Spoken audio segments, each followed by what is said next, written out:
BatVal, welcome back. And Glad to be back. Thanks for having me. yeah, me and BatVal are gonna talk about Batman. So we have a few things to say about this new Batman film coming out, and it might be a little controversial, but I don't think it's that controversial because I think a lot of the stuff we're gonna say, a lot of people are thinking the same thing, but no one's really talking about it the way we talk about it. So I guess I'll start off by saying my first impressions because I'll be honest. Matt Reeves, I think, is actually a pretty good director, man. Like, the first movie I've seen of his, Cloverfield, I thought that was actually a pretty good film. I enjoyed that. And he also did the Planet of the Apes films, I think, as well. So I think those ones were actually pretty damn good. So when they announced that this guy was going to be doing a Batman, I was like, okay, all right, I'm on board. This guy's got some skills. He's pretty good behind the camera. Let's see what he can do. I think the doubt for me kind of started creeping in when they announced that Robert Pattinson is going to be the new Batman. That was kind of a shocker to me because I never really considered this guy to be the type of guy who would be a good Batman in my eyes. He's got a lot of stigma. I mean, this is the Twilight guy. It's the Twilight guy. And I think a lot of that sort of came up at the time because, like, I talked to like Half Hope about it, and he was sort of like, yeah, but he's sort of going out of that now, and he's actually a decent actor on his own. So I said, all right, let me check out a couple of his films. I watched The Lighthouse, which is actually a really good movie. I don't know if you've seen that, Val. I think I saw the first 20 minutes. I just have to finish it. I never got to sit through it. But I think after seeing that, I'm like, you know what? This guy is not too bad of an actor. But I think the issue of this comes down to sort of how I feel Batman should be portrayed and the type of person that you should put in that suit, which is an interesting discussion that I think we can kind of go into here. But Yep. for me, not every guy out there can be Batman. It is a very specific role with a specific set of expectations, and to put it simply, some guys are Batman and some guys are not. And I feel like I want to give this guy a fair shake, but every instinct I get from this guy, every scene I see this guy in, every clip, every little promo vid, the guy is not giving off the proper aura. What do you think about Robert Pattinson, Red Bell? Oh, wow. Okay. So it's interesting to delve deep into that dynamic because there's two elements of it, right? And I always ask, what type of Batman guy are you in terms of the polarity and the spectrum? So Robert Pattinson, the actor, I'm visually minded, right? So, you know, what Tim Burton did with Batman appeals to me because it's visual, it's fantasy, it's I would say science fiction, fantasy, cyberpunk, any genre that's not documentary or real world. That's my genre, right? Like that's my sensibility, Matrix, whatever it is. So when I see the Batman character or read the Batman comic books, to me the first thing is the visuals, the second thing is the sensibility of a fantasy genre, right? Which Tim Burton, that's what he did. He did visuals and he did fantasy genre because he kind of, that's the interpretation that he took, which is the closest thing to what I would want to see. So if you're thinking about it like that, if I was casting a Batman, the acting isn't so important to me, right? Mhm. Because the type of Batman that I would cast, right? Batman typically is a visual character. He's a silent character, right? It's no different than Clint Eastwood as the man with no name, or RoboCop or T-1000, or any role that you've seen where a character's intimidating and they don't say much, right? That's the type of archetype. Now, what I would say is that the guy that I would cast as Batman, even though he doesn't say much, physically, the moment you see this guy, you would say, "Oh, okay, that's Batman." Like he would be, there would be stature to the guy, right? There would be a certain amount of intimidating energy in his presence and a certain amount of physical stature, not in the sense of like, a Chris Hemsworth jock bodybuilder, but in a sense of, I don't know, like this is just a big dude, right? Like this is a dude that is like, there's some physicality to him, right? So the acting element, the reason that's important isn't while you're Batman, because while you're Batman, you don't say much. The suit has to look on point, so the suit does 90% of the job visually. You do have to be able to communicate with your eyes, and you have to be able to do stunt choreography, fighting, physical type of things. But in terms of acting, there's not much acting in the Batsuit. The acting comes in when you're Bruce Wayne. That's where the acting job comes in. And I don't even think you need the most like advanced thespian or actor to do a Bruce Wayne. You just need someone that can do a playboy, a billionaire, an a-hole in some situations. What do you call it? Like a womanizer, an Lothario, like kind of like similar to James Bond, but a little bit more flashy, right?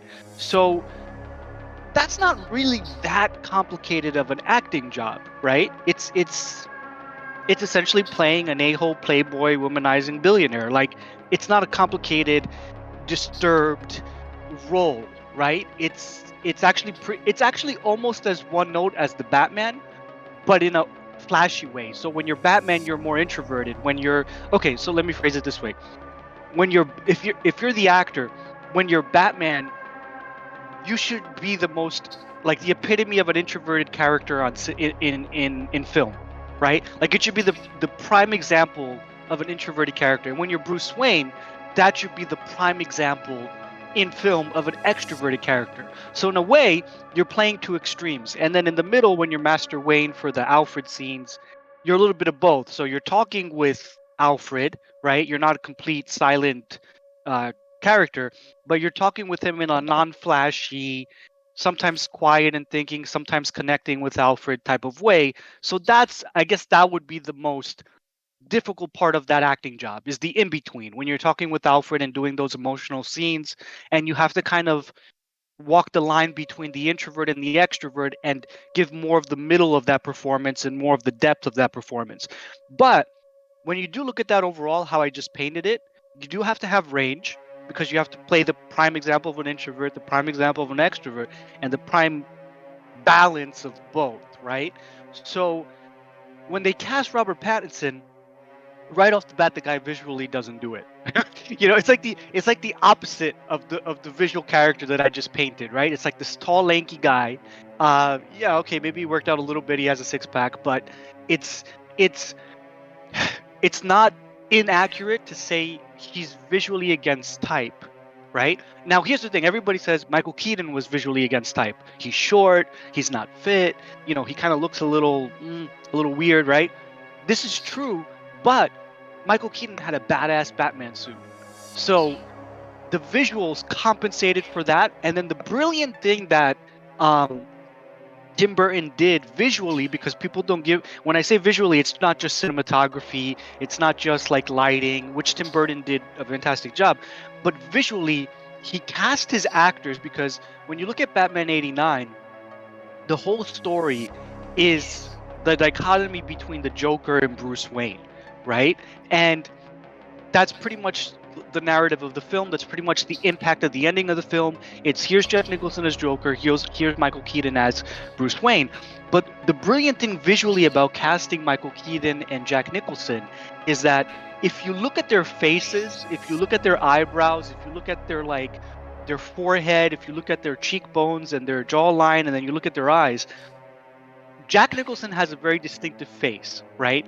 So Tim Burton cast him visually as the evil character, the Joker, right? But he does have a distinct esoteric type of face. It's very carved brow, very, very distinct.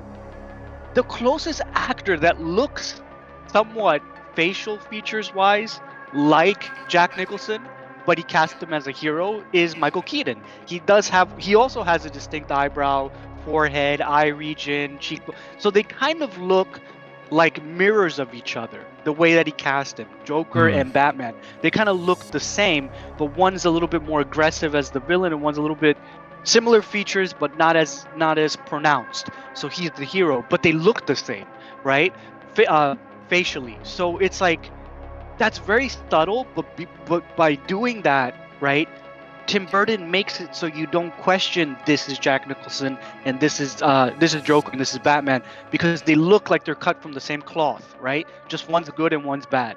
So it works in that way. But when you look at this, it's this is why this doesn't work. So, and we're going to talk about the scene, but you have Paul Dano as the Riddler and you have Pattinson as Batman. They're both tall-ish. They're both lanky, right? So visually, they look the same. But you have like versus Tim Burton that visually set them apart. Joker dresses very flashily. He's very painted up. Even when he's not painted up, he's dressing very flamboyantly. Bruce Wayne is a little bit more understated, traditional business type of outfits. The Batsuit's all black. So it's a contrast. So even though they have similar facial features, everything else about them visually is polar opposites, right? Joker's dancing. He's giving zingers. He said, where does he get all those wonderful toys? Batman lands right in front of him, puts the grappling hook, doesn't say a word, and he's out of there, right? So it's like the sensibility is they're polar opposites. I look at this little clip. Bruce Wayne's not saying much, right? Which is the opposite that you want to do if you're playing Bruce Wayne. Like, right? If it's an extroverted, flamboyant millionaire, billionaire, you're going to be the guy in the room that's saying the most, right? Drawing attention, right? So that's already against type. Like, he's not saying much. Paul Dano also is not saying much. They're both skinny. They both, like, in that there's nothing different about one and the other to say this is the good guy, this is the bad guy, right? There's no dichotomy. They're both essentially like quiet, lanky, introverted characters, and in that scene they're kind of doing the same thing. And then the only moment where you really see like the director not knowing what he's doing is when the car before the car comes crashing in, right? And Pattinson looks up and he sees Riddler, and Riddler's looking down at him. After the car crashes and Pattinson's on the floor, he looks up, right? And there's kind of like a minute. It's almost like he's on the floor for a minute to 2 minutes. He's not moving. He's not saying anything. And the director is mishandling that scene because he's making Bruce Wayne look weak. Right? I'll say this. She's making him look weak. You got the other character on the balcony looking down at him. If this was the comics, that dude would be in the staircase changing into his batsuit, chasing that guy down. BatVals. You nailed it on the. I was just to give context, we're talking about that clip that came out, that funeral clip. If you guys haven't seen it. But I was expecting him to dash off and get this guy immediately. Yeah, and he never even. Everybody's in chaos, right? Like, so, that's what you would do.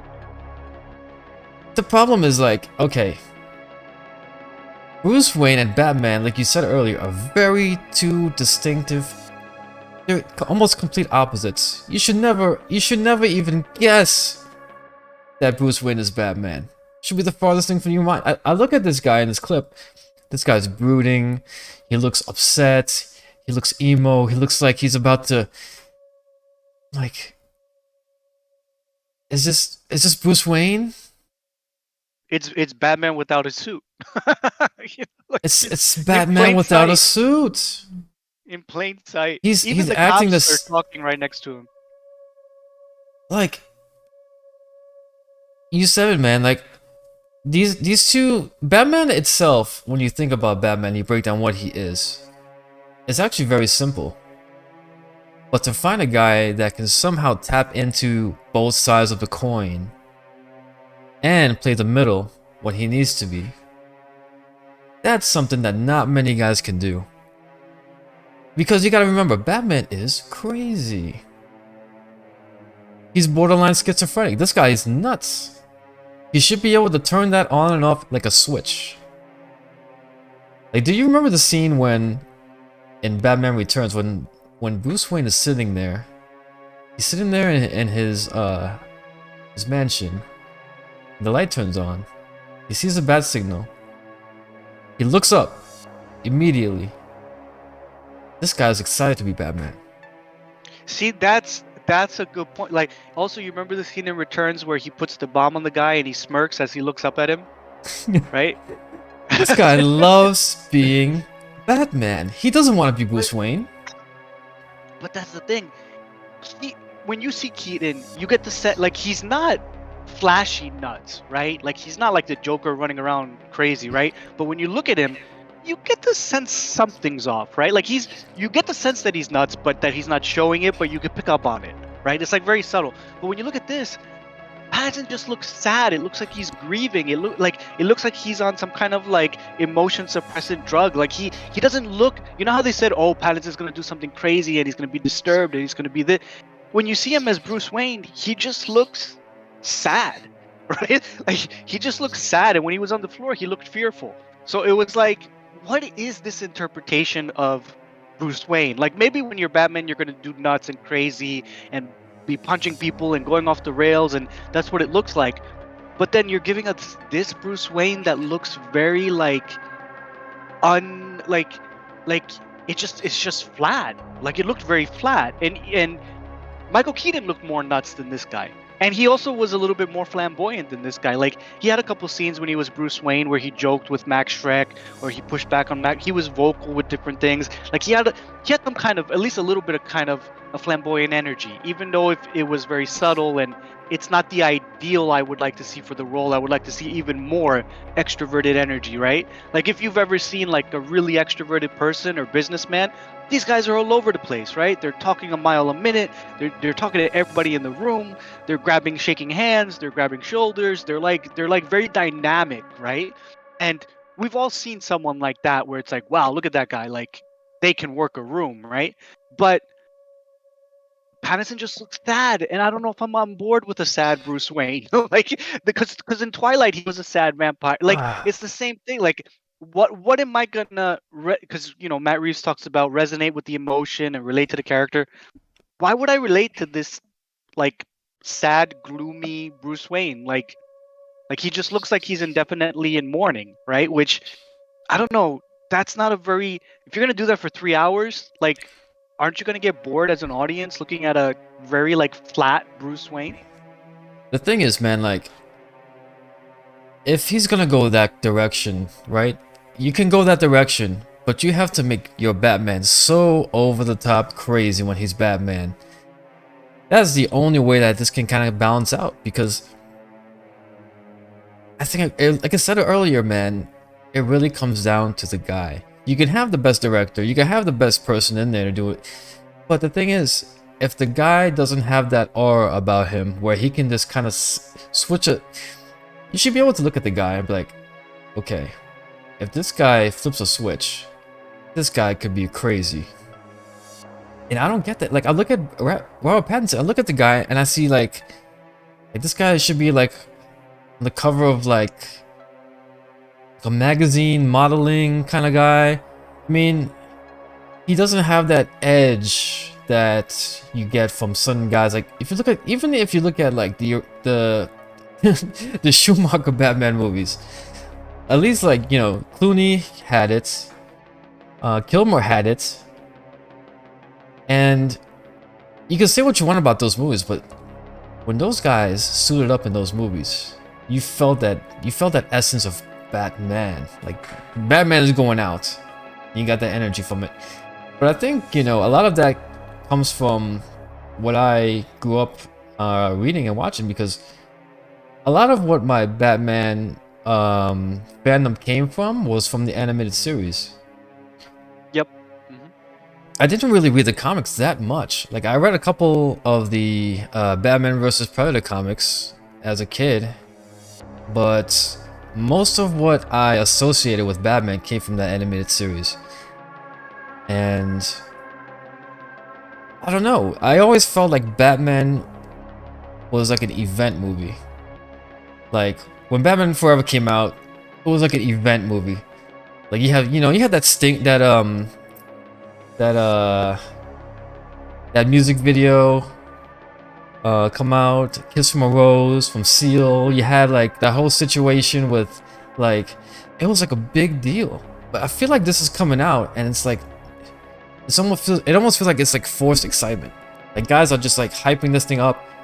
And I don't know, man. Even going back to like Christian Bale's Batman, I felt like even that movie had more energy than this. Well, you bring up a good point, which is like the actors that have always been cast as Batman, right? Michael Keaton, Val Kilmer, George Clooney, Christian Bale.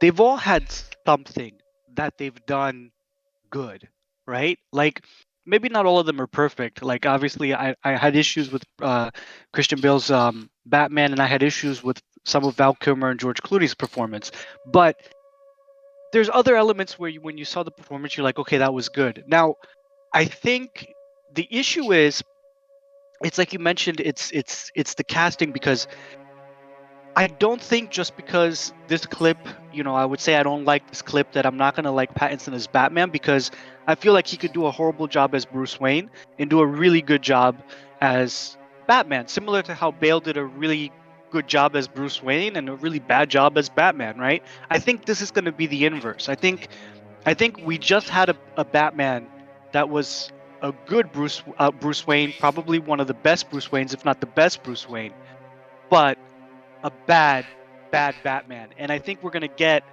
a good Batman and a bad Bruce Wayne performance. But here's the thing. It's not so much that's the issue when you look at the history of Batman actors. It's all the other ones they at least looked a certain age. This one looks way young. Like he just looks like a young dude, and it's like I've never been interested in a young Batman. If I wanted to see a young Batman, I'd go read a Nightwing comic book or a Robin comic book, right? But I wouldn't like if I had to say what from the comics, from the animated series, from the movies, what is the percentage that I've ever imagined wanting to see a young Bruce Wayne? It would be 0%. I never imagined Bruce Wayne Batman as a young dude. I always imagined him like 40s, 40 something years old. He's gonna look like a guy, right? Like in some kind of middle age or early middle age. Like this is so it's not even just the performance, it's the fact that the dude doesn't look like a man. He looks like a kid. And it's like, I can't buy into this as Batman. Like he's too young, he's too lanky. Like it's weird, you know what I mean? It's weird. It's almost like you're watching something that you're not it doesn't register. Like in any of my impressions of Batman through comics, animated series, movies, the dude's always been 40, late 30s, mid, and don't get me wrong, Pattinson could be around 30 something years old, but the dude looks younger than what he is, right? He has a younger look than whatever his age is, right? And there's actors that are like that, but that's wrong for Batman, right? Like at least for me, that I can't buy into that.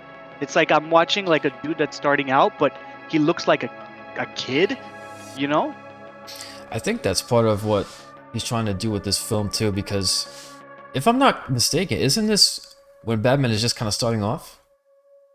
No, it is when he's starting off, but okay, for example, you remember the animated series, the movie Mask of Phantasm? Oh yes, that was a great movie. That shows the Bruce Wayne starting off, right? Where he's doing, the different training. He's starting off. He's, I think the first part of the film, he's a novice, right? And then he slowly gets the outfit, and he slowly gets, how to fight the guys and not completely get beaten up, and like learn how to be Batman, right? But he look like while he's learning that, he looks the same, right? Like, and what I mean by that is he doesn't he doesn't he doesn't look like a kid. He doesn't look young. He's inexperienced, but he doesn't look young, right? Robin looks young because that's the way to go with Robin. Like if you're gonna do a Robin or you're gonna do a Nightwing, yeah, make him look young. Like he's always been a young character, right? Like that makes sense. Batman's always been an older character in a sense of he usually mentors people, right? So he usually mentors what do you call it? Nightwing, Robins, Batgirl. They're gonna have Michael Keaton mentoring Batgirl in the movie. That's gonna be more accurate because Michael Keaton's like 70, 80 something years old. So again, Michael Keaton's gonna have the more resonant Batman performance because of his age. Like it's just gonna go hand in hand. But it also ties into other things. When I talk about what you're used to seeing, whether it's the animated series or the comics or the other Batman films, I don't want to see a Batman that looks like he's a kid, and because of that, an Alfred that looks like he's 40 something years old. Like, the reason Batman looks like he's 40 something years old is because Alfred is supposed to look like he's 70, 80 something years old, right? Like, that's what you're used to imagery wise, right? If I'm looking at this Pattinson and he looks how he looks, right? And he's sad and fearful and skinny, not very intimidating, and his face is young looking, and he looks kind of like a kid. And then I see what's his name as Alfred cast in this, and the dude is like a little bit more bulky, a little bit more fit. He looks 40 something years old. I'm already out of the movie. I'm like, this dude is Batman, and Alfred looks more jacked than him and more intimidating and rougher facial features than this kid. Like, any scene with Pattinson and Alfred in this is gonna feel so weird to me because I'm gonna be looking at it and I'm gonna be like, Andy Serkis looks more like he looks more like Batman than Pattinson, and Pattinson trying to because look, this is what's gonna happen, right? Alfred's gonna try and be consoling and giving advice, and you're throwing your life away and this type of thing from what we see from the trailers, right? And Pattinson's gonna be playing the rebellious, crazy, like, you lied to me, and this rageful, angry type of character. But the whole time I'm gonna be looking at Pattinson's face, and I'm gonna be looking at Andy Serkis's face, and I'm gonna be like, dude, there's no way you're intimidating this guy.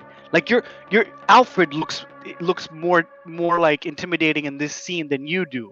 So right off the bat, that's like when he's on the floor, part of it is his face, right? Like, you look at his face and you're like, no, this guy looks like, how is this Batman? Like, this guy looks like there's nothing imposing. It's like you said, there's no presence. It's just, Man, I'm not. you look like a kid. That's why I said earlier in the beginning, like, he has to prove himself. Because as of right now, I just don't accept him as Batman. Like, I just don't. And it goes beyond physical stature. It goes beyond whether this guy is, working out or he's thin or whatever. You have to have that it factor. I don't know what it is. I don't know what it is. You know what it is? It's, when you saw Heath Ledger's performance as Joker, he had that it factor. You don't know, like, when you're watching it, you don't know what it is, but there's a dynamicness to his performance, right? Like when you watch Joaquin Phoenix as Joker, Jack Nicholson as Joker, Michael Keaton as Batman, Christian Bale as Bruce Wayne. In those senses, they had something, right, that fit. It's almost like it's almost like these guys were able to tap into some dark part of their mind and extract a little bit in that performance. And it's like, I get the vibe from Pattinson that this guy has been given the golden spoon his whole life. He's been catered to. He had girls chasing him in Twilight his whole life and all this and that and that. That doesn't work, man. Well, you need to be able to have some sort of a... Batman is a very dark character. You gotta have some sort of past in order to play this character. I feel that way. I don't know if I'm wrong, but I feel like you have to have some sort of darkness in you to play this character. Well, I don't know if it's darkness, but it is... I don't know how old Michael Keaton was when he was cast as Batman. Do you know how old he was when he was cast as Batman? Ooh, I don't know. In terms of age? Actually, I don't know. Well, I will say this though. Like, before...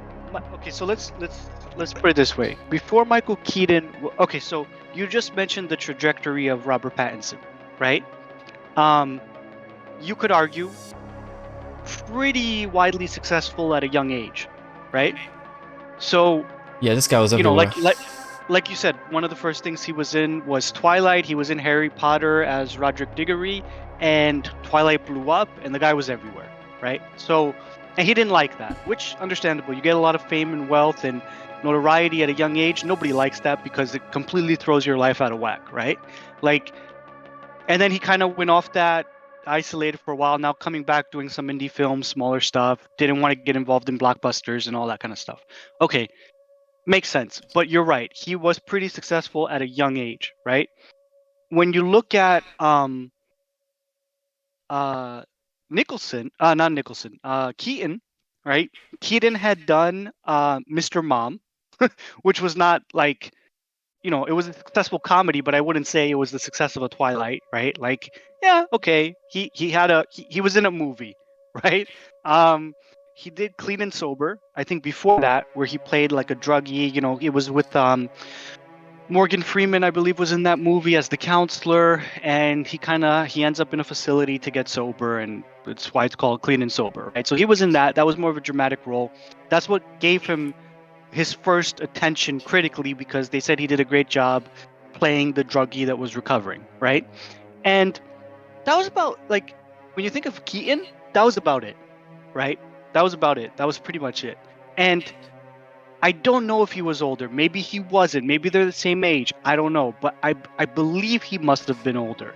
I don't know. I think he was older than Pattinson at this when he.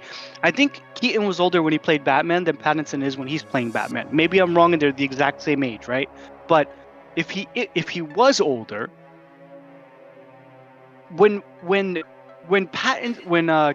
got the Batsuit, this was an opportunity for his career, right? And a lot of people didn't like it. They had negative things to say, so he had something to prove. But nobody would say before Batman, Keaton was successful or worldwide famous or wealthy or had any kind of a blown up career. Batman is what blew up his career, That's what, right? exactly. So that's kind of where he developed and proved what he could do as an actor, and he found a role that he could really dig into. But if you're Keaton at that moment in your cast, you're thinking, I can't F this up.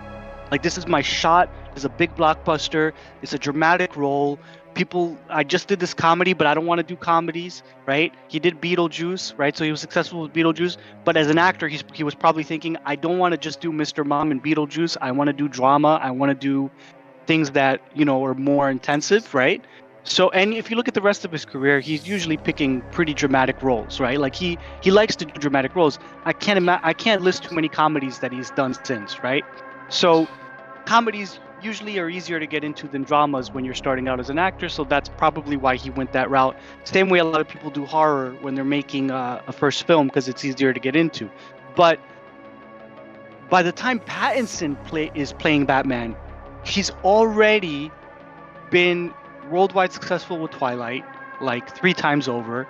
He's already been involved in the Harry Potter film at least once, and he's done a couple indie films to maybe get, you know, more experience as an actor. I think what we're gonna get from him as Batman is the most, like, when you look at his face in the Batsuit, the most expressive like it's not in the trailers too much. You don't see it in the trailers, but I feel like when you watch the film, and he's in the cowl, because the cowl is so light, because it's almost cloth like, and it's not like the typical rubber like cowl that's hard and is not going to move a lot. I think he's going to have a lot more expression with his face and, you know, movement with his neck. So I think we're going to see the most expressive Batman, which, by the fact that I'm even saying the most facially expressive Batman, it goes against what Batman is. Batman gives you no facial expression, right? Batman gives you nothing, right? Like, it's actually supposed to be the opposite of a facially expressive performance. But having said that, I still think it's going to be interesting, because I don't think we've seen any Batman do something with their facial performance while they're in the bat suit as much as we're going to see Pattinson do, right? Okay, so that could be interesting.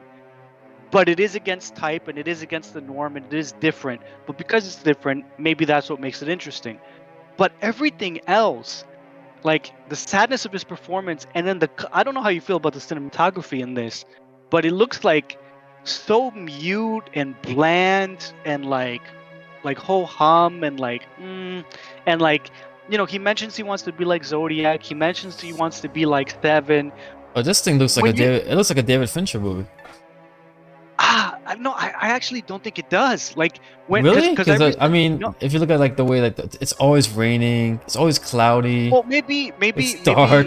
maybe in the trailers and certain scenes, yes. But like this specific scene, like specifically, I thought was very flat, very mute colors. The cinematography was very, because when you watch I recently saw Seven this year and Zodiac. Zodiac, when you watch Zodiac, which I believe was also a David Fincher film. I believe Fincher did Zodiac and he did Seven. But I would have to check. I'm not sure, but I'm pretty sure Fincher did Zodiac. If you watch Zodiac, people say, "Oh, it should be mute colors and this and that." Zodiac was shot on a Sony Viper camera, right? It was the Viper camera. It was a 2/3 inch 360D camera, right? The difference between the Viper camera back then that they were using on films, like they used it on Collateral, they used it a little bit for Benjamin Button, they used it on Zodiac. The difference with that camera at the time is the most comparable camera was a Sony F23, which is what they used to shoot Speed Racer, right? So that was also 2/3 inch 360D, but the difference is the Sony F23 was a 1080p camera, so you weren't going to get 2K, you weren't going to get 4K, it wasn't going to be that sharp, right? The Sony Viper, it was a 2/3 inch 360D camera, but it had like something crazy like 4,000 by something pixels. So they made it where it was going to be essentially almost like a 4K by the pixel density quality image, so very sharp, and they shot it on these like Zeiss, like really progressive lenses at the time. Oh, And within that camera, you can make it widescreen. So normally, like if you want to shoot anamorphic, you need an anamorphic lens, or you need a camera that can switch the aspect ratio and the sensor, so then you can stretch out the image and get that like nice widescreen image that you usually see in like a Blade Runner or something like that, right? The Sony Viper, you could do that within the camera itself because it would stretch the image to that aspect ratio. But when you watch Zodiac, because it was shot on that camera, the colors are very bright, right? Like, and I love like those cameras. So it's like the colors are very bright. When you see a taxi, it's a bright yellow, right? When you see red, it's bright red. When you see green or blue, it's bright green or blue. And obviously he uses that with darker elements that Fincher usually like makes his films very gritty. So if he's showing you a bright yellow taxi, in the scene where the Zodiac killer shoots the taxi driver, that's the only thing that's bright in the scene, right? Everything else in the scene is your typical David Fincher muted colors, but the taxi is bright yellow because it stands out, right? So if you watch Zodiac, you'll notice like it is colorful in certain areas, the reds, the yellows, the blues, the greens, the oranges, and then you do have the muted colors. But this was almost completely muted because if you look at the skin on Pattinson, he looks so pale, right? this He guy looks looks like like a ghost. he looks like a ghost, right? So it's like and if you watch the skin tones on Zodiac, I guarantee you'll see everybody's like well colored in the skin tones. It's like a bright, natural looking skin tone. They're not pale or ghostly looking or anything like that. And then if you go back and you go to Seven, and I believe Seven was shot on film because it was in the 90s. So I'm not, yeah, it must have been shot on film at that point. If you look at Seven, it's muted colors and it's raining all the time, and you can tell he's trying to directly copy that. He's having it rain in this film. He's trying to get the same orangey green type of color hue when in the Batman and the Gordon exchanges, when they're in the labs and they're like doing the detective work. So he's almost directly copying Seven, right? But the thing is, if you look at Seven and you look at what Fincher does with his camera movement, if you look at what he does with the orientation of where the camera is compared to where characters are moving, if you look at like it's very controlled, it's very specific, and everything is motivated by some kind of motivation, right? So he'll do things like he'll have, you remember the scene where John Doe goes into the police station and gives himself up? Mhm. So he'll do something in that scene where he'll have a tracking shot where he's following um Morgan Freeman and Brad Pitt as they're walking on the sidewalk on the side of the police station, and he's following them as they're going into the police station. So he's tracking them from across the other side of the street. At the end of that tracking shot, a taxi pulls up on the right side, right on the foreground as they go into the police station. And then out of that, taxi, John Doe comes out of that taxi, and then he walks into the police station. And he'll do things like that a lot in Seven. Like he'll show you something in the like he'll show you something that he's following in the background, and then shift to something in the foreground to draw your attention there, and then he'll go back to the background. Or he'll show you something that he's looking at, like when they're in the third act of that film, and they're going with the van with the box, and the helicopters are following, and Morgan Freeman's talking to the helicopters and telling them what's going on. When they're in the power plant fields and they're in the middle of nowhere. So, he'll do things where he's looking down at the truck going down the empty road, and, as Morgan Freeman is waiting to meet with the van to see, like, who it is. And then you'll see the helicopters come in on the foreground, and he'll focus on them. So he does that a lot. But when you see this, I don't see any motivation in the camera movement. I don't see any kind of organization. Okay, so like the scene itself from beginning, middle to end, right? It's so discombobulated, right? It's so like when you watch a film scene, you remember when you would see like a clip of Batman Begins, or you would see a clip of any movie where they release a clip and they're like, "Hey, here's an extended clip," and you watch the clip. Right. Usually, the clip, the scene that they're showing, is about like a very specific thing, because when you write a scene, it's usually about a very specific thing. Look at this scene. Like this scene opens up with Pattinson talking to the mayor, not the mayor. I think she's the DA. She's some kind of government or political position. I think it's mayor, governor, or DA or something. She's something, right? So he's talking with her, and then she kind of, that comes to an end, and she kind of goes away. And then Bruce Wayne sees the little kid. The cops start talking behind Bruce Wayne. The one cop is like, "Hey, Bruce Wayne," like he's looking at a celebrity, which is completely tone deaf and makes no sense. And and Hey, Bruce Wayne. Bruce Wayne and Pattinson's Bruce Wayne has no reaction. He looks like he's playing it like Batman, because Batman would have no reaction. That Bruce was so Wayne weird. Would That say was so something, weird. right? He would Which say was weird. something.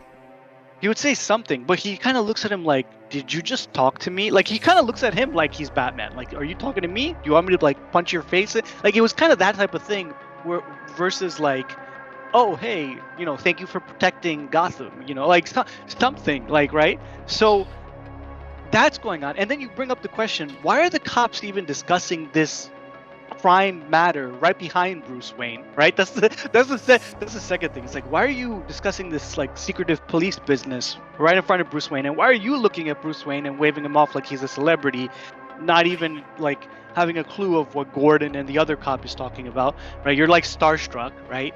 And so there's that, right? Then they say during that discussion that they have to find Coulson, that they're looking for Coulson. Conveniently, Coulson ends up being in the car with the bomb strapped to him, right?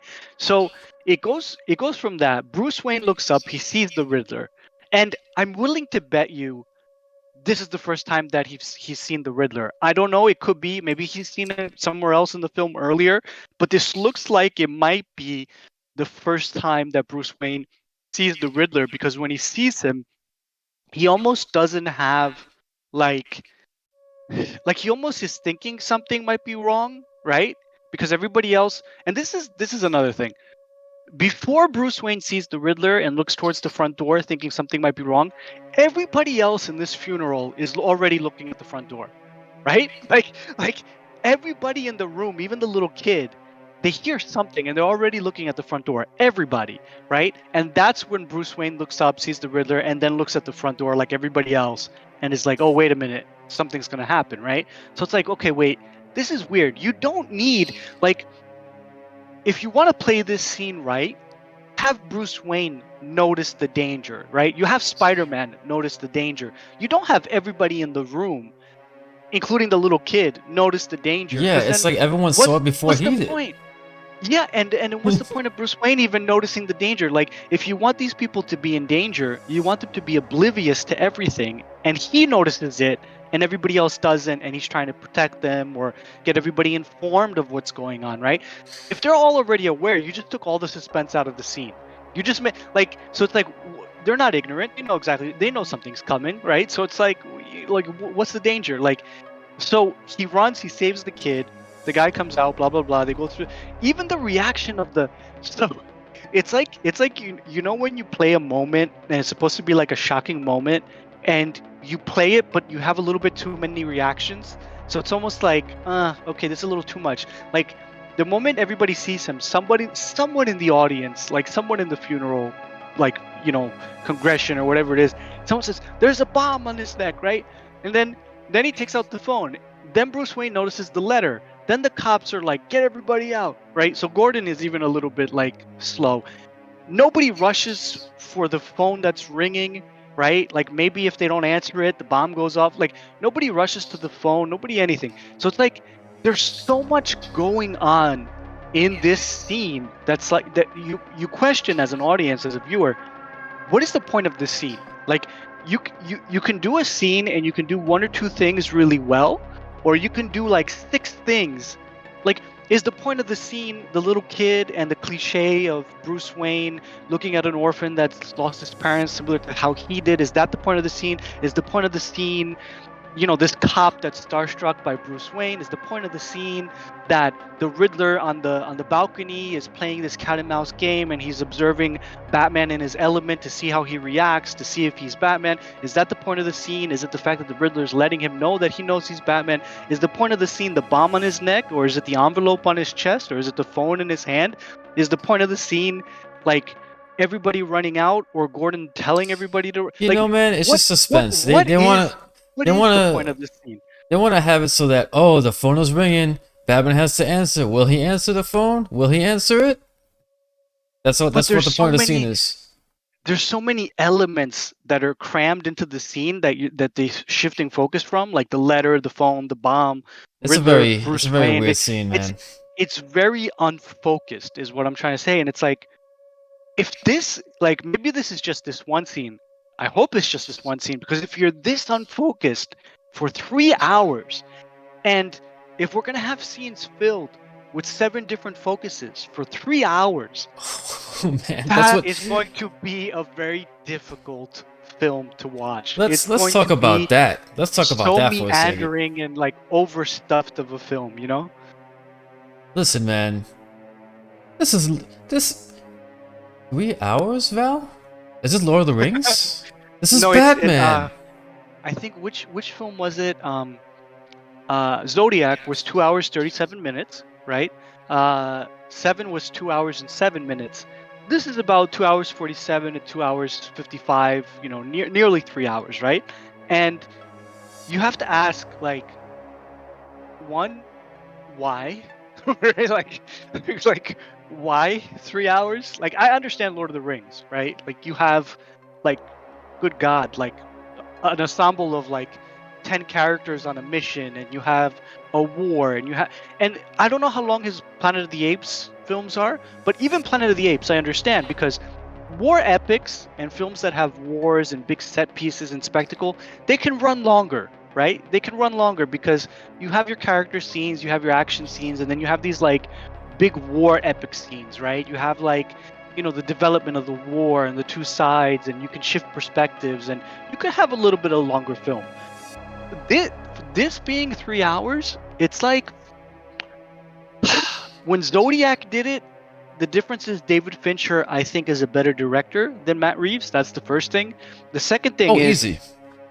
100%. that film it also had a better ensemble cast. You had Robert Downey Jr., Jake Gyllenhaal.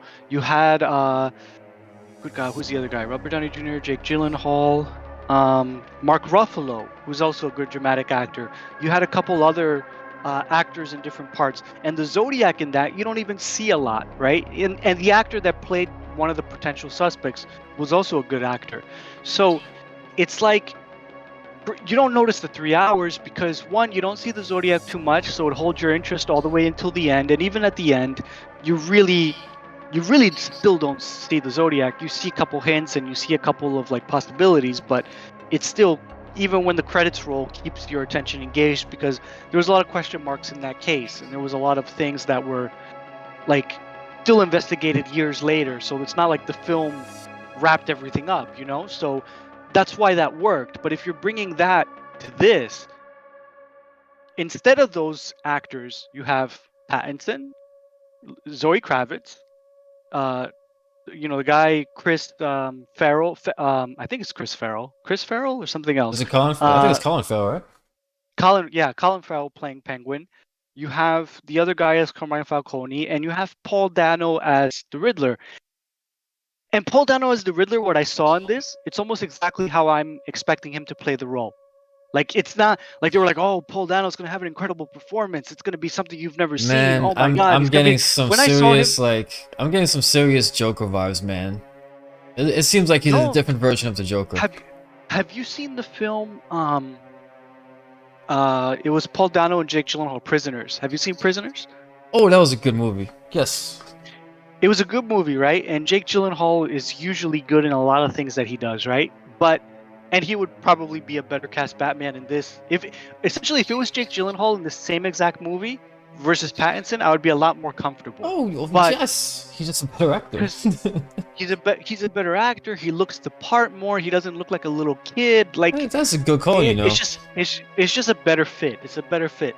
But Paul Dano was also in that movie, and he played like sociopathic, like mastermind killer, and this whole thing. When I saw this scene, there's nothing different in this scene, like this quiet guy with glasses that just kind of turns and walks away, and he was kind of looking. Man. There's nothing different in this scene than what he did in Prisoners. It seems it seems very generic. He's playing it the same exact way, it looks like, except for his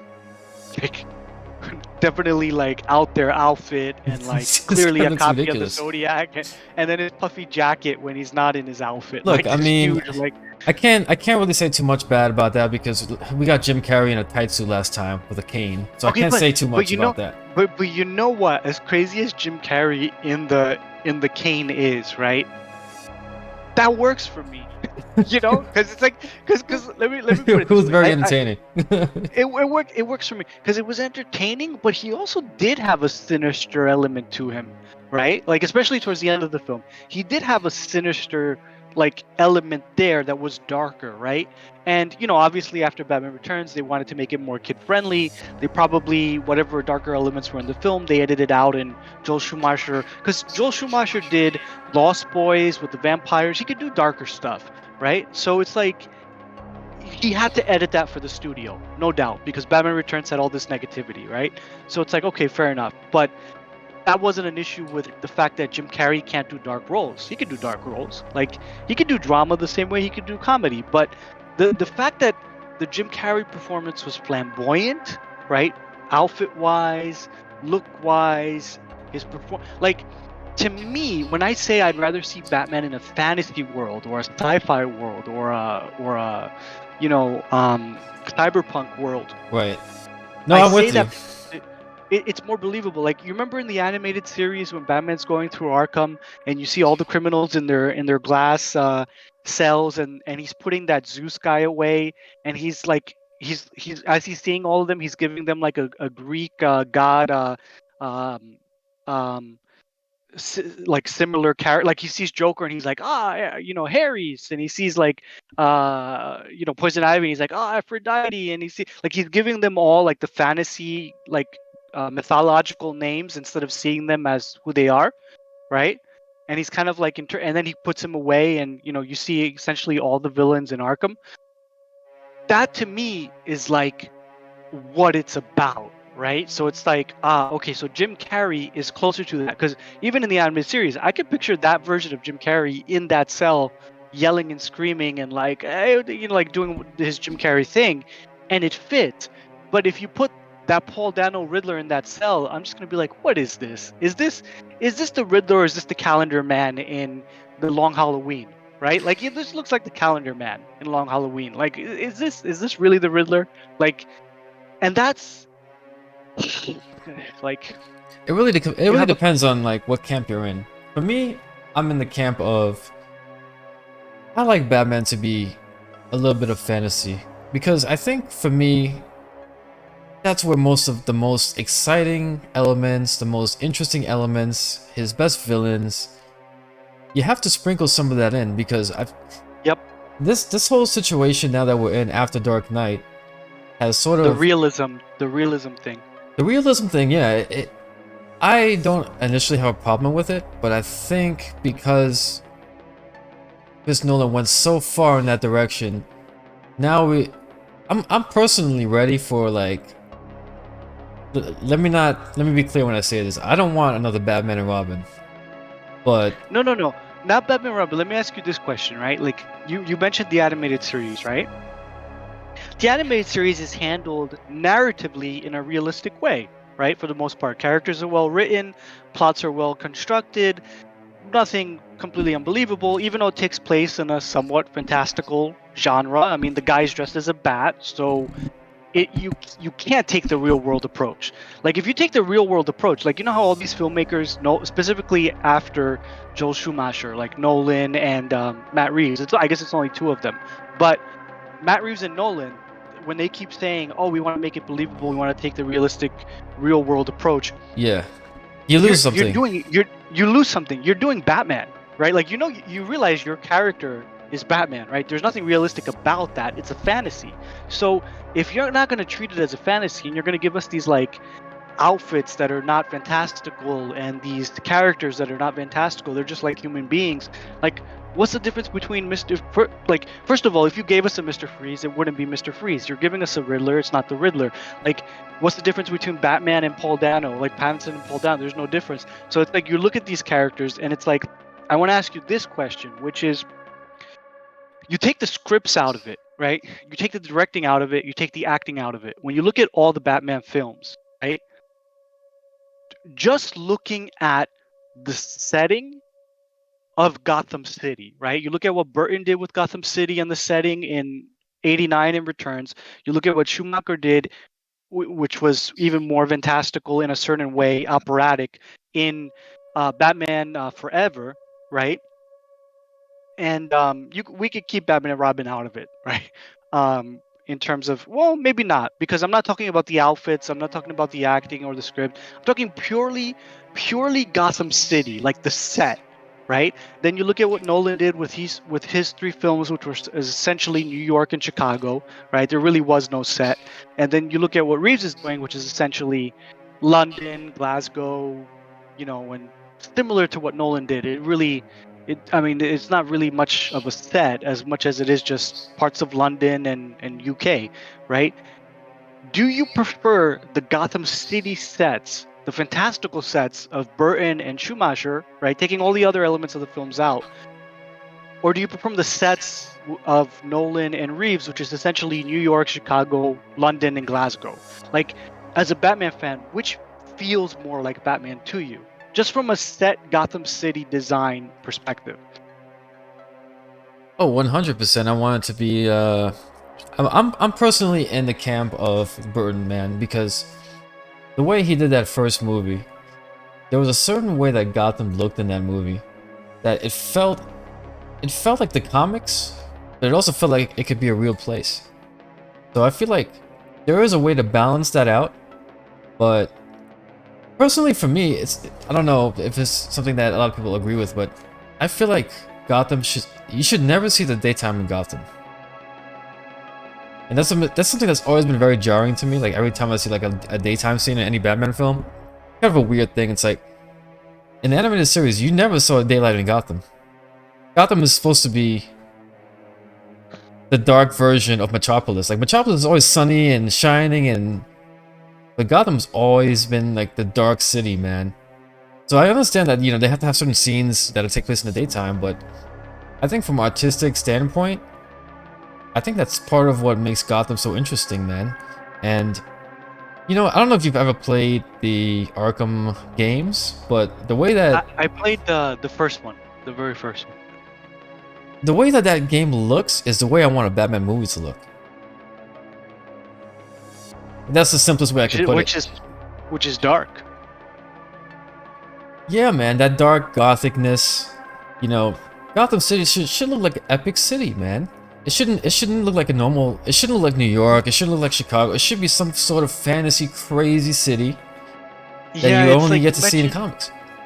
Yeah, and I like that you mentioned the epic aspect of the city, because it's like, everybody talks about like Gotham or the Victorian aesthetic, right? And that element of Gotham City, and obviously it being, grungy and gritty and dangerous and those kinds of things, and like a rotten city. But there's also like the epicness of it in terms of when you watch the animated series and you look at Gotham City, you get the sense that this is like a grand operatic city. Like it's a big city. Like it's not big in the sense of like, oh look, it's New York City or it's London. Not in that sense in the realistic terms.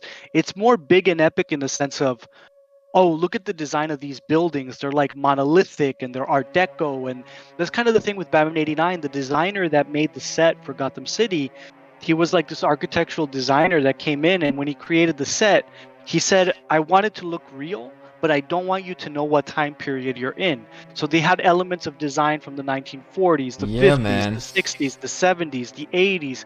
And he kind of like mixed all that together, so you're like, wow, this is a very fantastical city. It feels real, but I can't place it. Like I don't know where this was shot. I don't know what decade this was shot in. And that's because he took like 7 decades and just fused it all together. So you don't know what time you're in.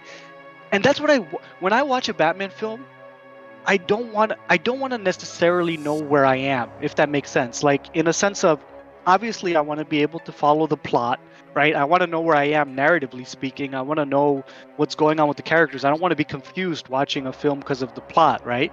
But from the setting and like the location of Gotham City, that's what I like about fantasy films, is that I don't want to know what Gotham, like I don't want to know Gotham City is London or Gotham City is New York. I don't want to recognize Gotham City. I want to watch the film like when you watch Batman 89 or Batman Returns or even Batman Forever. I want to watch the film and be like, okay, this is Gotham City. I don't know every nook and cranny of this city. I don't know how small or big this city is. Like I know it's Gotham City, but I don't know. I mean, that's about all I know, right? So you want to be a little bit like, I don't want to say displaced, but it allows you to suspend your disbelief because you're like, oh, this is not my world. Like, so things could happen in this film that wouldn't happen in real life because this is not real life. This is Gotham City. It's a fantasy, right? So you go in and you're a little bit more open. You know what I mean? Yeah, no, I mean, you mentioned Art Deco, and I think Art Deco is like a big part of the animated series as well. Just sort of that old school, like even the police cars and everything, they're all like old, very old looking cars, and it's that stylistic choice. The thing about Batman is, let's not mince words. Batman is a very artistic, stylistic like character. You have to come in with some sort of your own vision and take on it. And if you take your vision and you sort of cherry pick things from different people and sort of combine it doesn't really work as well. And I think we're at the point now where Matt Reeves has been literally like, there's shots in this film that are almost exactly like shots in Begins. Like, I don't know if you were there for that talk we had with Phantom of Hope, but he had a slideshow and he was showing scenes from Batman Begins that are almost exactly frame for frame the scenes that I'm seeing in this movie. And I'm a little worried because I'm like, if you're doing that, then it's sort of like kind of sucking the life out of this creative project because now like you just kind of retreading what other guys already did. You want And to hear something crazy? yeah, go ahead. You know the part in the trailer where so there's this part to your point, another one of those examples, like there's a part in the trailer where um Batman's fighting a bunch of snipers, right? Hmm. So he's fighting a bunch of snipers in what kind of looks like don't want to say an abandoned skyscraper building, but somewhere at the higher level of the building, right? Like somewhere in the upper floors of a building, right? So he's fighting the sky, the snipers, and then there's there's that scene where he's pummeling what I believe to be the Riddler, and then Catwoman's looking at him like, "Oh my God, like you're going too far," right? Like she's kind of like kneeled down, and he's like pummeling a guy on the floor, right? Right. So there was another like image where Catwoman in her um, pink wig or whatever, like her and Batman are going into this club, right? And later on, there's an image where Catwoman's fighting some guy in that same, setting. But so what I think happens is Catwoman's beating up the Riddler, and then when he's in the floor, Batman jumps in and he starts pummeling him, and Catwoman's like, "This is going too far," something like that, or Catwoman starts off the sequence and then she gets interrupted by criminals or other thugs, and then Batman catches up with the Riddler and finishes beating him up, something like that, right? Which you don't. First of all, you shouldn't need a lot to beat up that skinny Paul Dano Riddler in the first place. Who I don't know. I don't think he should even know how to fight, right? So it's like if you're Catwoman and you're Batman and you're doing all these fancy moves to take down the Riddler, it makes no sense to me. It should be one kick to the gut and the guy should be down, right? Like he's not like a fighting villain, right? But that sequence reminds me of the sequence in Dark Knight where it's not snipers, but it's hostages that Batman thinks are like they're disguised under masks to be criminals, but he uses the white night vision goggles, and Alfred's directing him where to go in the different floors, and he starts taking out the guys, and he's like, "Alfred, these are hostages, they're not criminals," and then he starts, because the snipers are the cops, right? So the cops. Oh yeah, I remember now. Yes, yes, yes. Guys. So to me, it feels like Reeves took that scene from Nolan's The Dark Knight, but instead of making the snipers the cops and the villains the hostages, he made like he took the cops being snipers in that sequence, and he just flipped it and made like criminals are the snipers and Batman and Catwoman are taking them out. But again, all he's doing is he's just taking something that's been done, he's inverting it in one sense, like a little bit. But that sequence will play out probably very similar to how it played out in The Dark Knight. So it's like he is doing a lot of that. And those are only the examples that we know because we're taking them from the closest product, which is Nolan's Dark Knight, which is the easiest place to spot the similarities. But he could be taking similarities from other films that, maybe we'd have to see those films to identify it, and we just don't know. So at the end of the day, it's like, well, how do we know what he's doing for the first time himself?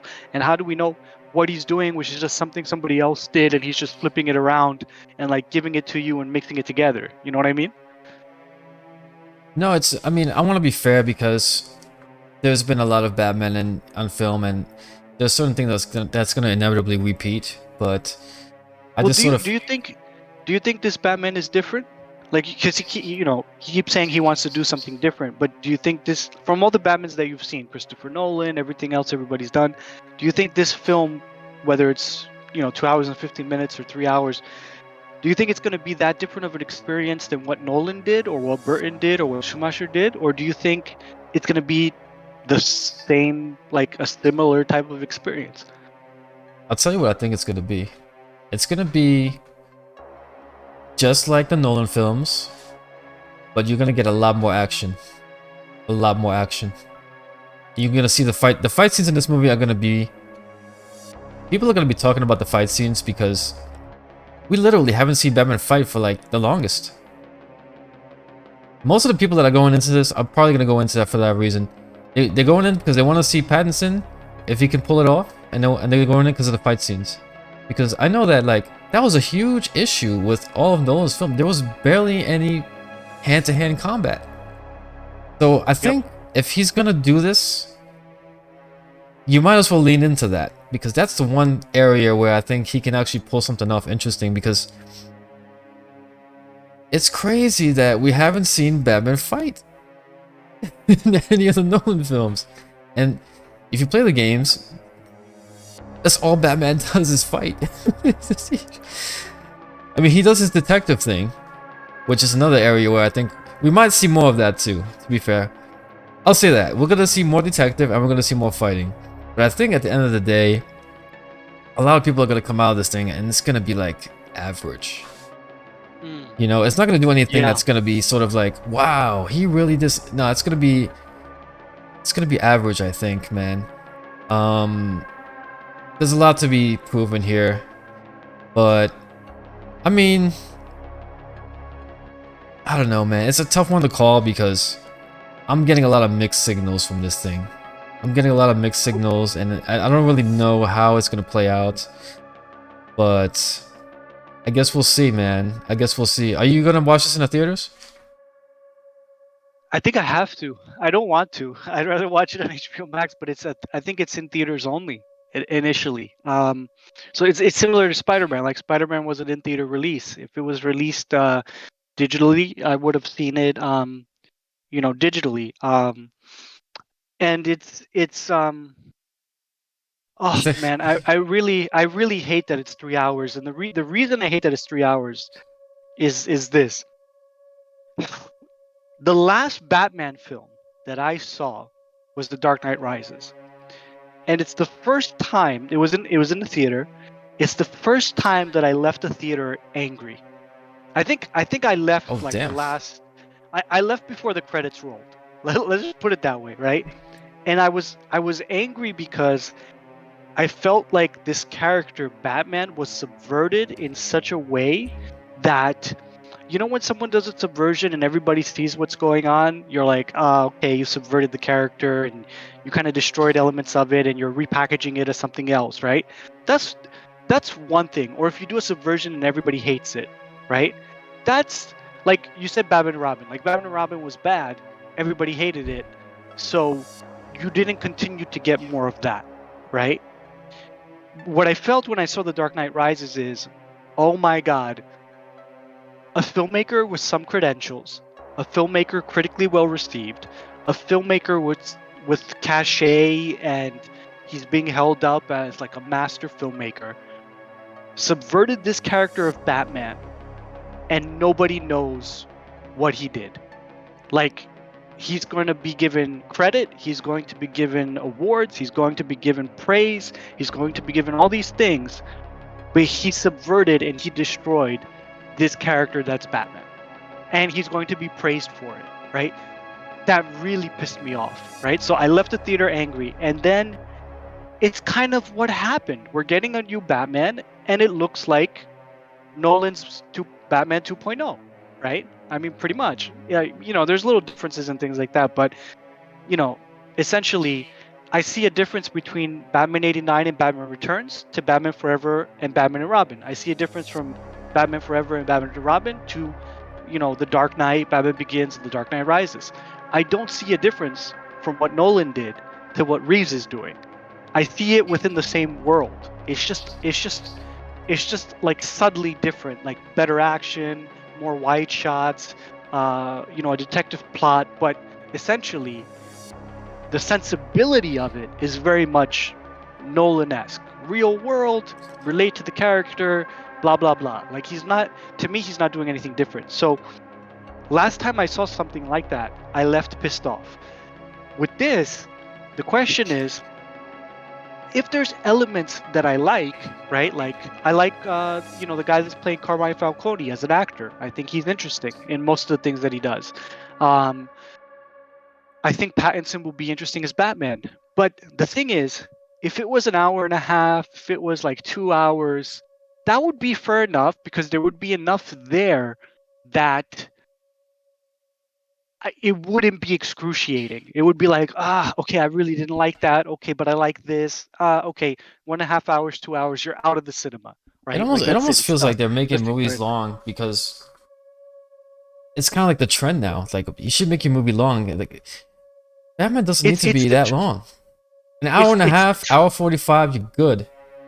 you're good. But here's the thing, even if that's the trend, right? If you make your film 3 hours, this is what you do. If you make your film 3 hours, what that means is the people that love the film will be able to bear those 3 hours.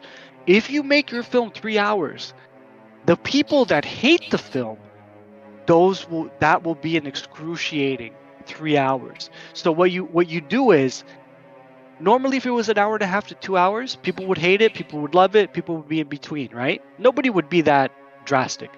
But by the fact that you make it 3 hours, what happens is the people that love it, they're going to love it just like they would if it was an hour and a half to 2 hours, right? No difference. The people that are in the middle, no difference. Same thing if it was an hour and a half to 2 hours. But by making it 3 hours, the people that would have hated it if it was an hour and a half to 2 hours will now hate it even more if it's 3 hours, because it will be an excruciating experience, because 3 hours is a long time. You know what I mean? So it's almost like you make the potential negative criticism for the group that falls into that they hate the film even more vocal, because you put them through that film for 3 hours versus half the time. You know what I mean? It's almost like you gave them a more excruciating experience. So I'm interested to see, and I'm hoping I don't fall in that camp, because as a Batman fan, to sit in a theater for 3 hours and hate the film if it's bad, and potentially what it does to certain elements of the character, that will be a 3 hours I will never forget. Right? It will be because here's the thing, to be fair, right? To be fair, Nolan's The Dark Knight Rises, there are elements at the beginning of the film that I like, right? You know, the futuristic elements of the time period, certain things. You know, Bane. I think all the villains in Nolan's 3 films work, right? So the first Batman Begins, Cillian Murphy. I think all the villains are well cast. I think the films are well cast. I think the Batman sucks, but the villains are good. Like, I have no issue with Bane's performance. I have no issue with Heath Ledger's performance. I have no issue with Cillian Murphy or Ducard or any of them, right?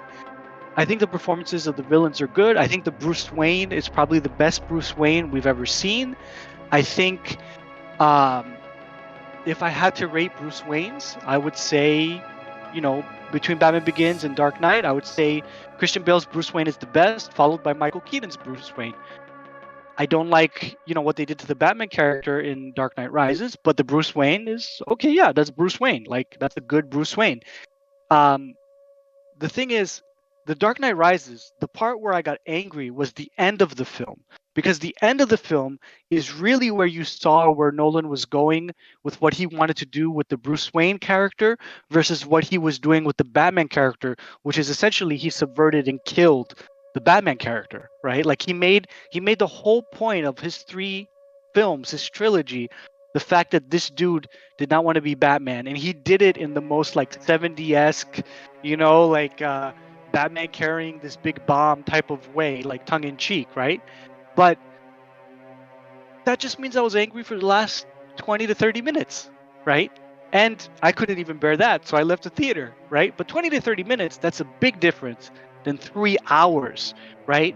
So I can't wait to see, like, if it's really bad, the first thing, if it's a really bad Batman film, the first thing that I'm gonna want to see when I come out of that theater is HH's reaction. I'm gonna be looking for that video. I'm gonna be like, dude, this was a bad Batman film. This was a bad Batman film that was 3 hours long. I want to see that Half Hope review. I'm gonna be like on YouTube first thing, like, where's this hour-long Half Hope review where he takes this apart? Because I'm telling you, the guys that are gonna hate it, you're increasing the vitriol by making it 3 hours long, because that's a long movie. 3 hours long. The movies that are usually 3 hours long, it's like Lord of the Rings. Listen, it's like man, those movies. Like, that's a big chunk of there's a journey where they're going. Yeah, but they're going to different lands. They're going to, like, Lord of the Rings, they're on this journey where they're like mountaintops and the sea, and they're crossing, like, you know, this fantastical terrain. It makes sense that would be 3 hours, right? But or you mentioned what's that movie? Ridley Scott's Legend. Was that close to 3 hours? I'm willing to bet that was close to 3 hours. Oh, Legend? I'm not even sure how long it was. Probably about 2 hours. It might have been short, because I remember when it ended, I felt it was a pretty quick movie. So yeah, it moves at a good pace. Short. Yeah, because the third act was, like, I remember, super fast. Like, it was. I remember thinking this should have had 10 to 20 minutes more, but yeah, dude, 3 hours. Like, I mean, what did you think? What did you think when you were watching this of, like, Gordon's performance or the cops, or what did you think of, like, you know, what did you think of what you saw in the actors? Like, the whole thing with the little boy and the whole thing with what did you think where you saw the Riddler, and what did you think of Gordon's performance? Because we're coming off of Gary Oldman as Gordon, and I thought this Gordon was going to be incredible, and then I saw this scene and I was like, I don't know, like it Yeah, seems man. cold. It seems dead to me. Like he's got the gravitas in his voice, but the performance seems like he's going through the motions, and I know he's a great actor, so it's like this doesn't seem like you're engaged. Like it seems like you're going through the steps, but you're not. You're not like It's you're not weird, doing man. what what, It's what really Gary weird. Oldman did, which is like Gary Oldman was fully in it, right? It almost feels like that scene we saw was like a deleted scene or something. Like it doesn't feel like it belonged Yeah, in the movie. yeah. Like Um, like it feels like something you're watching that it's like, wait, is the rest of the movie going to be this flat? Because it felt something was missing. It felt cold. You know what I mean? yeah, because like I remember like even for like Batman Begins, like they usually like they pick a certain scene and they'll show like like a couple minutes of the movie like on TV. I remember that they showed the preview of Batman Begins and it was a scene where like he was in the building. He jumped down and the bats came out. He pushes the button on his shoe and the bats come out and he comes down the building. I was like, damn, this is a pretty cool scene. Usually it's stuff like that. They'll cherry pick like really interesting bits, which is maybe why the reason why I couldn't find an official video of this thing. Maybe because it wasn't supposed to be, but a lot of people are reacting to it, and apparently people are losing their minds over this scene, and I don't really understand why. Um, Yeah, it seems like the hype machine. people are saying it's like fantastic and the movie's going to be the greatest thing since sliced bread, but people do that for every movie that comes out. They I do never that see for anybody say everything. anything negative. It's not for every. It's like the hype machine has been turned on. I don't know, man. Like, Yeah.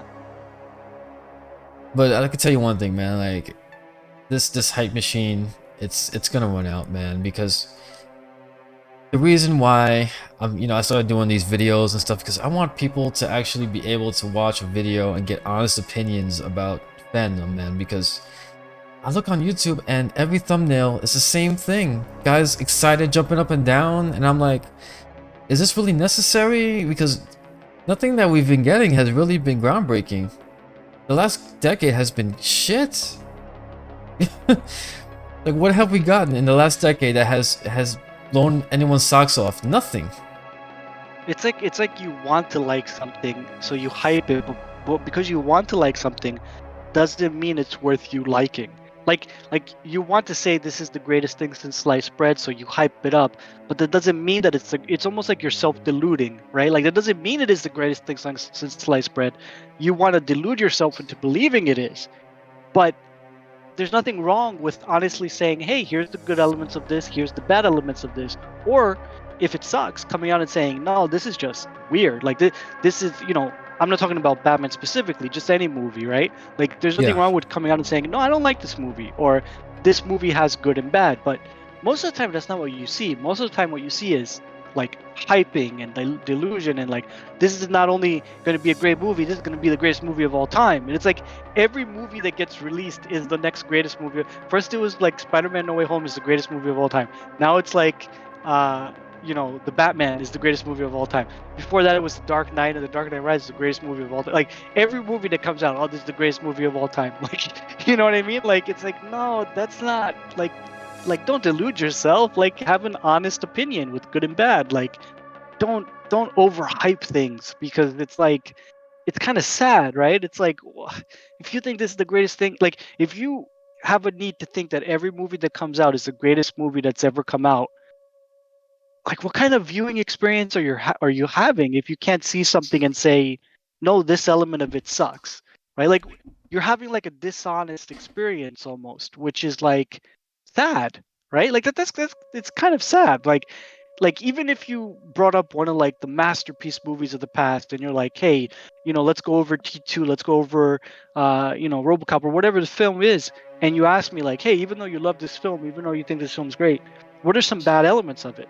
I could give you bad elements. You know what I mean? Like even a film that's my absolute like favorite film of all time. If you ask me like, "Hey, what's not so great about this? What's really horrible about this?" I'd be like, "Oh, it's this, this, and this."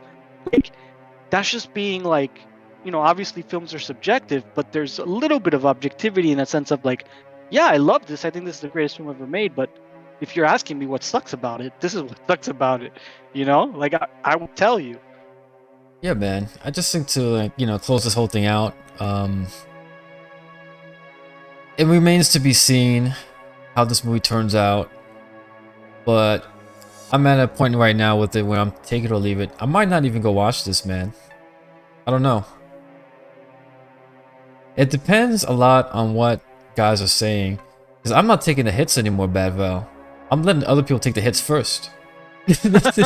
I'm sending people into the bombed building first, and I'm standing outside waiting. I'm not even taking the chance because I got burned so many times. You know, in the last 3 or 4 years, I got burned maybe 4 or 5 times going to the theater. What was one you know, because I mentioned when I saw The Dark Knight Rises, I left the theater angry. It just never happened to me ever again. It was like the only movie that I felt that way. What was one movie where you really got like burnt? Where you were really excited, you were hyped to see it, and it really burned you bad? Well, you know, I'll say this. I wasn't that excited, but when I went to go see The Predator, I was not expecting it to be that bad. That was one of the most ridiculous films I've seen in the last 10 years. Like, I could not believe what Shane Black did in that film. I could not believe it. And more recently, The Matrix. Horrible. But it's why I'm trying to do more of these classic reviews, man, because this new era of films, it sucks so bad. It really does. And I don't know, man.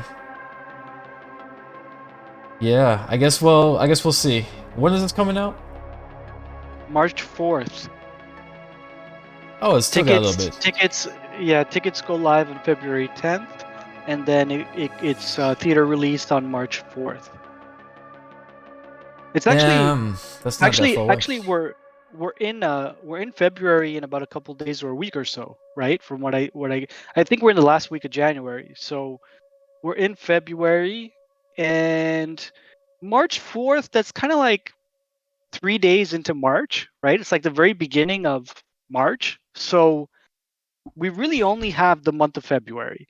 Because if we're in March and I'm telling you like, hey, we're 3 days away from release, then you're pretty much at release, right? Like 3 days away the same week, like you're at release. So we're about You know what, man? I'm gonna month away.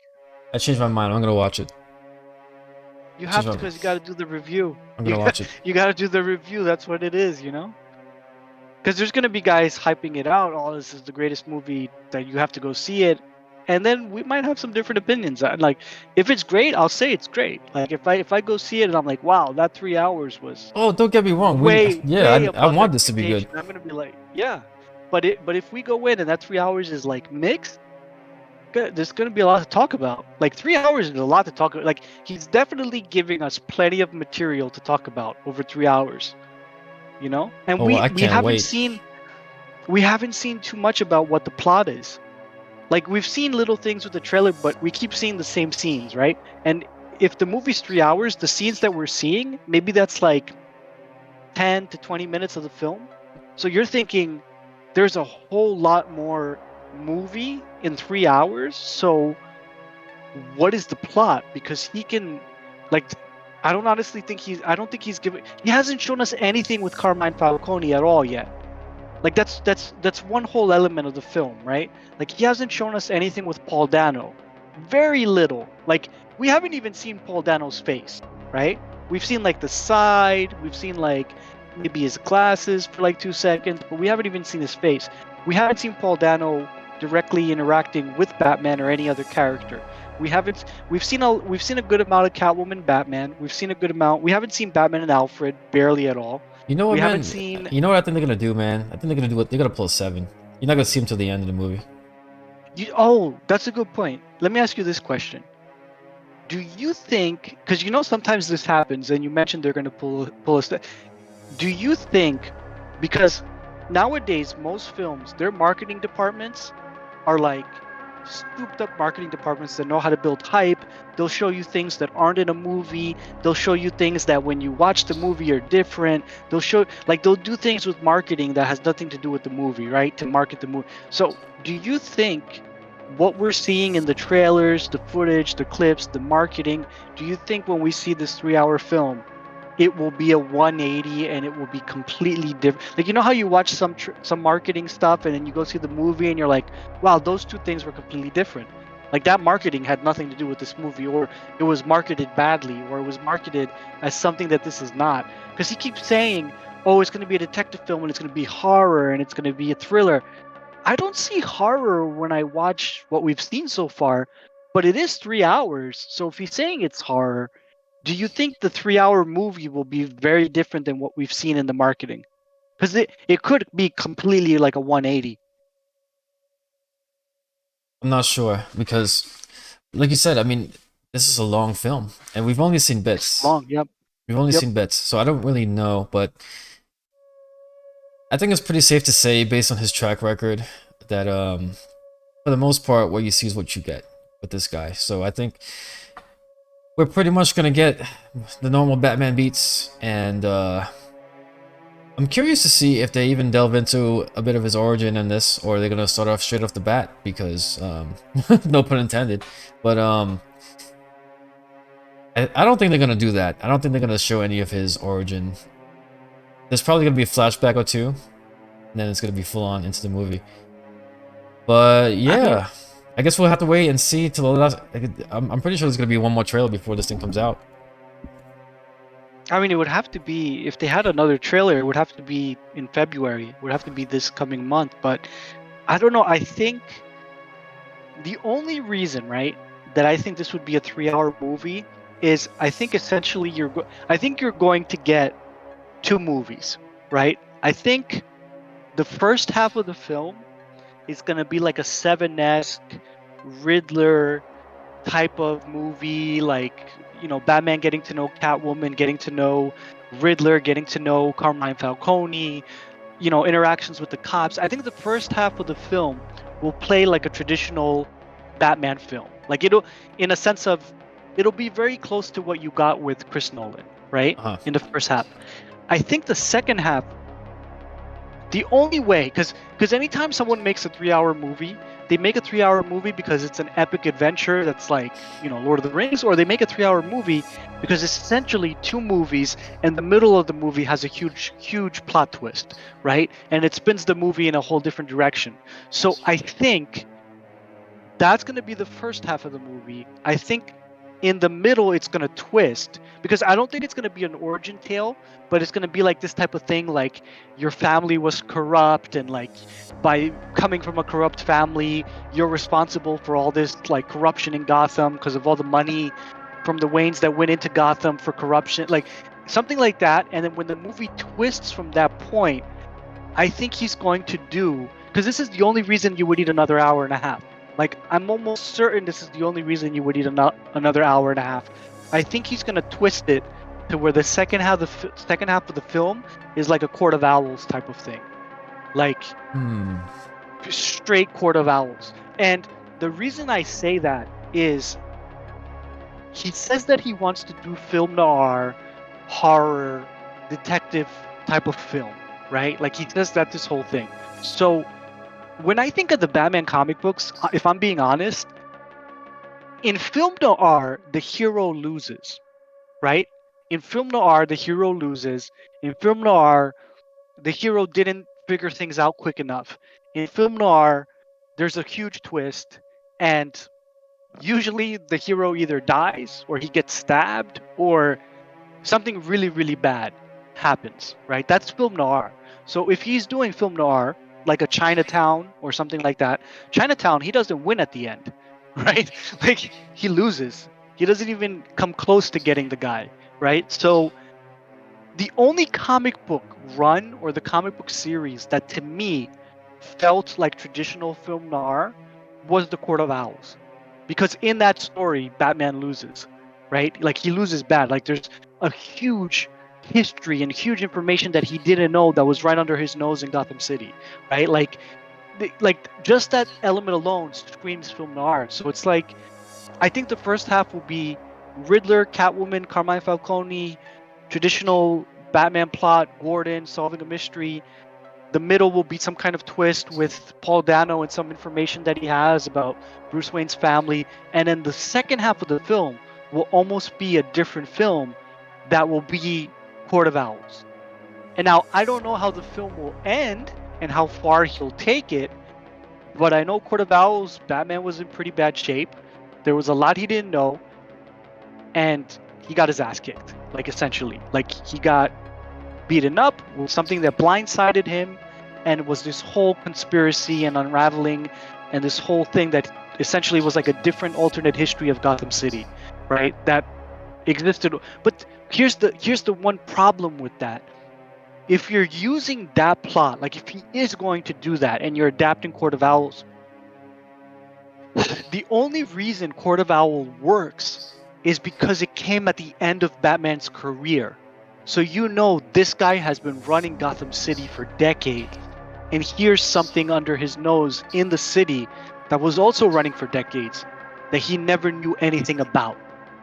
But at the same time, if you're doing that, it doesn't work if you're doing year 2 and you're like, well, this is Batman's second year, and in Batman's second year, he's learning how to be Batman. So it's like, okay, Matt Reeves, if your take and your angle is to combine year 2 with Court of Owls and that book that came out that made Batman's dad the villain and Batman's dad was in criminal activity, I forget what it was called. It was like a recent comic book, maybe a couple of years ago.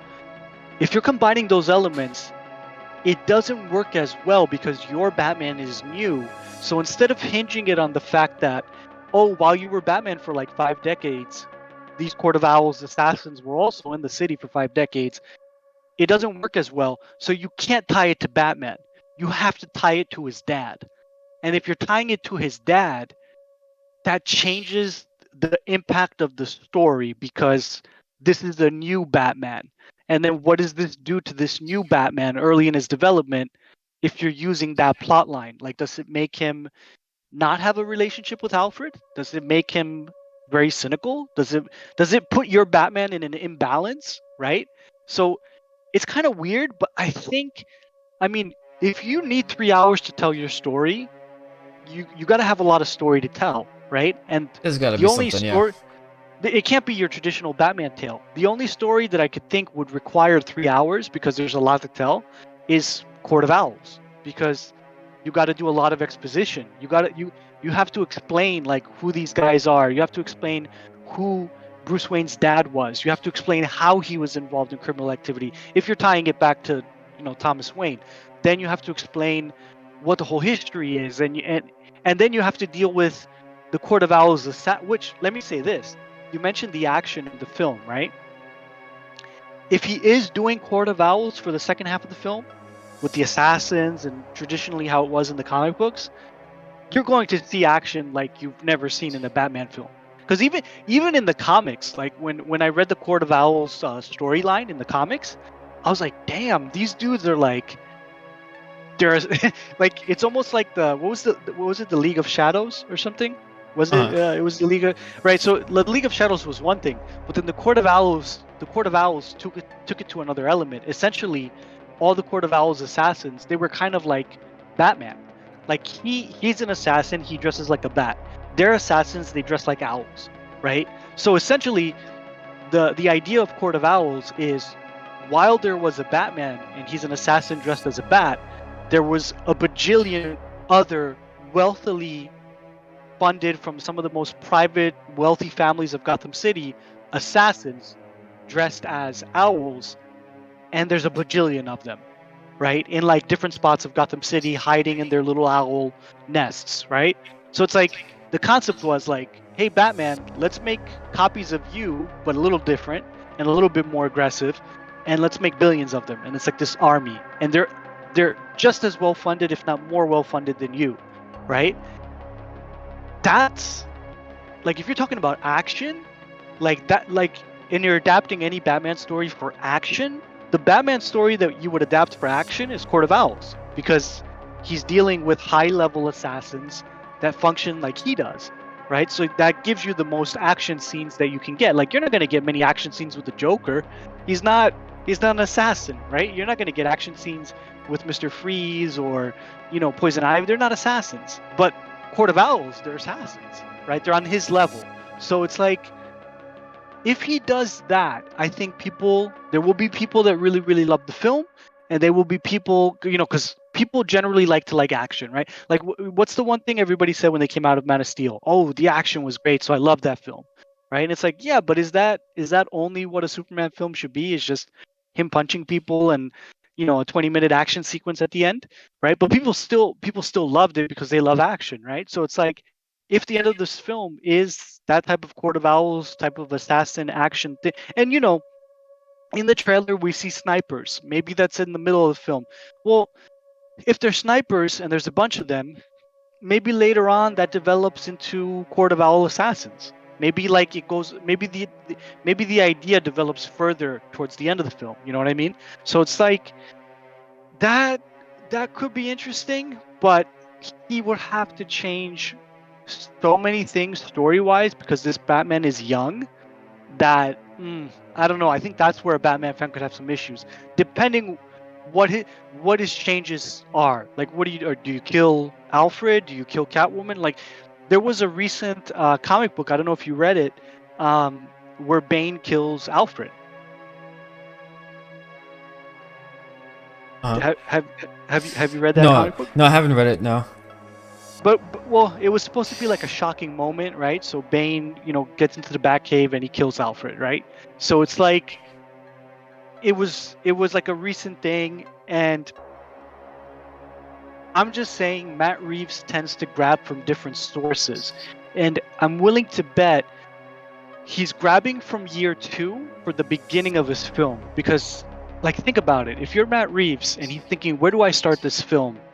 Let me look through the comics. Where do they start? Typically, like, what's a very well-received Batman story where he's starting in his career? Year 1, year 2, right? So he probably found that, right, in his research, and he's probably like, okay, I'll start year 2. And then he probably looked at the recent comic books, right? Just because, some of those Tom King runs in the New 52, they sell pretty well and they're recent. I don't like them compared to the older Batman comic books, but if he did go to the recent comic books, then you're looking at things like Bane killing Alfred. You're looking at things like the Court of Owls. You're looking at things like the comic books that started the New 52 run. One of the first villains was the Riddler. So, and the Batman had like almost like a younger. He had a younger. He was younger and he had a younger Alfred, and then he also had a dynamic with Gordon. So if he's going New 52, and that's what New 52 essentially those stories have in them, we might see like the second half of this film. I don't know how aware you are of Court of Owls or if you've read those comic books, but that might be what the second half of the film is, and I don't know how well he'll handle that, because typically you don't do that in your first Batman film, right? Like you don't do like the complicated story arcs in your first Batman film, because you have a chance that it's going to be convoluted and it's going to be ill-paced and it's going to be like misdirected. But maybe to compensate for that, he was like, I need to make this 3 hours, and then he made it 3 hours to compensate. But you still have to deal with pacing, and you still have to deal with juggling those things. So it could help it a little bit. Like we saw how it helped Zack Snyder's Justice League film, the fact that it was 4 hours long, right? It helped him because it gave him space to juggle different things, right? So it's like, okay, making this 3 hours could help you, but do you end up with a good film, or do you end up with a mediocre film? Or did you still handle the narrative correctly, right? Because he could still fumble the narrative and it's 3 hours, and it helps him a little bit because you don't notice it as badly. But when you watch it again later on, you're going to be like, no, this is bad, right? Like you might not see it the first time you view the film, but when you watch it on replay, you're like, yeah, I'm not going to go through 3 hours again to rewatch this movie, Yeah, man. I mean, anything is possible right now. I mean, I don't think it's out of the question. But the thing is, like, I don't know if they're even planning to make any more of these films. So it kind of leaves us in a situation where, like, this can go in any direction.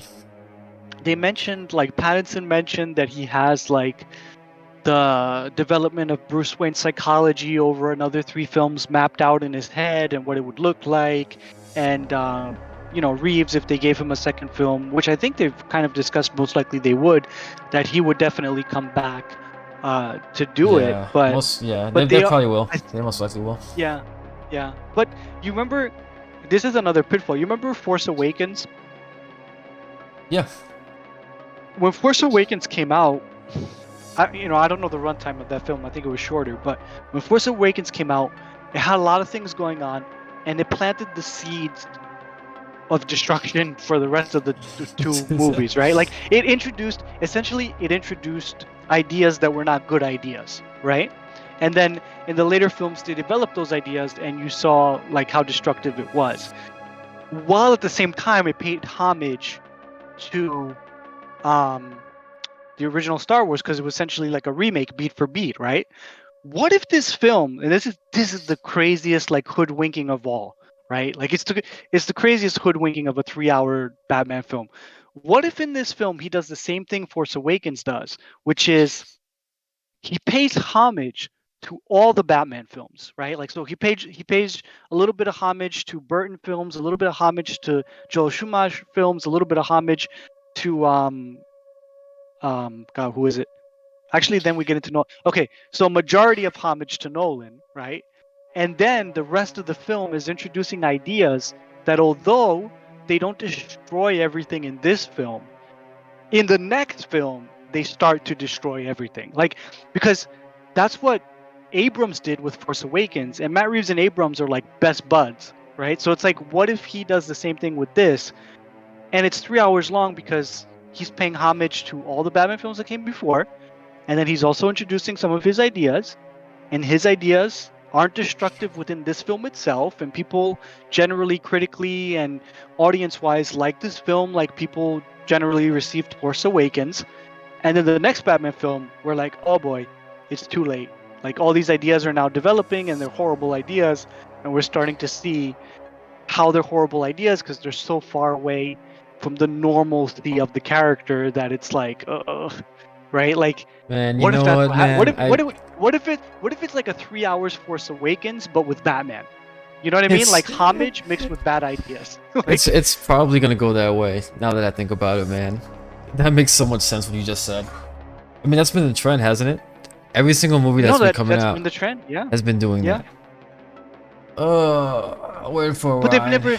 they've never done it with Like, I'm not a Star Wars guy, so it didn't hurt me that much. You know what I mean? Like, I'm not the Justice League, and it's whatever. Like, if I am a Batman guy, so that would be like, oh my, like, I would imagine all the pain that the Star Wars fans went through with the Star Wars films, through Luke Skywalker and all the films. Jeez. I would imagine I would start to know what that feels like. For Batman, or what the Matrix guys went through, because I wasn't always a Matrix guy. I liked the first film and the second one, but I'm not a Matrix guy. I am a Batman guy, so it's like, not Batman. Like, don't do this to Batman. Like, you know what I mean? Yeah, man. I guess I really hope it doesn't go down that path, but I guess we'll see, man. But yeah, man. I guess we can wrap it up here. I appreciate you coming on the show again, man, and we're definitely gonna go ahead and give our impressions as this thing comes out, and we're gonna come back and do our own review, so you guys can stay tuned for that. But I want to do some more classic stuff in the future as well, so I guess we can see if we can organize that later on. But yeah, I think we said everything that we wanted to say, and yeah, thanks for watching.